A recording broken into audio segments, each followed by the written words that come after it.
enemy has dropped the ball. For the third and supposedly final map pack for Halo 4, 343 wants to go out with a bang with a mix of vehicular and infantry combat. As you'd expect, the Castle map pack includes 3 maps, in this case Outcast, Perdition, and Daybreak. Once again, this is not a proper review with a final numbered score, but I will give you an idea if this one's for you. I'll start with Outcast, a desert map with 2 bases, including Warthogs and the Mongoose. But if you play your cards right, you can snag a Wraith or the Mantis. It's definitely a neat twist that these vehicles are placed in neutral positions, and the map has a great mix of infantry combat and all sorts of vehicular insanity. Perdition may be the least vehicle-oriented map of the bunch, with just a few Warthogs and the Mongoose, but it's still tons of fun. It's a largely open urban map with long sightlines for DMR duels, but getting into the turret of a Warthog can ruin the other team's day.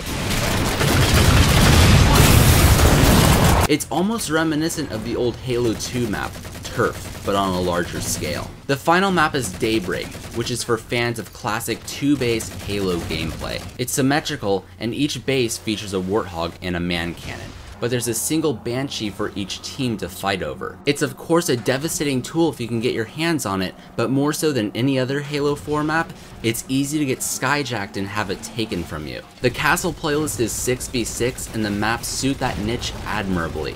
Best of all, these are some of the finest objective maps in Halo 4. The largely symmetrical nature of the map pack makes for some memorable capture the flag games, but you'll also find Extraction and King of the Hill to be hectic as well. But it's not like Team Slayer won't be represented in the Castle playlist and is as awesome as ever. If there's one concern I have with Castle, is with how these maps will be incorporated into the main playlist. These maps are too big for Infinity Slayer, but aren't yet incorporated into Big Team Battle. These maps are smaller than the big team standbys like Ragnarok and Exile, but because of that, they could make for some incredibly hectic 8v8 gameplay. Maybe too hectic, but if we don't see it there, you might have to go to the standard objective playlist to have a chance at seeing these maps outside of the DLC playlist. It's worth noting that Outcast is the only map in the pack that is compatible with the Dominion game type, but it's oddly not incorporated into the Castle playlist. But once again, 343 did a great job with the look of these maps. It's got a little bit of everything: urban warfare, highlands, and desert cliffs, the latter of which hasn't really been explored in Halo competitive maps. So there you go. If you enjoy Halo 4 objective or 6v6 action, it's hard to go wrong with Castle. These maps make for some of the best objective games around, but because of the 6v6 bent,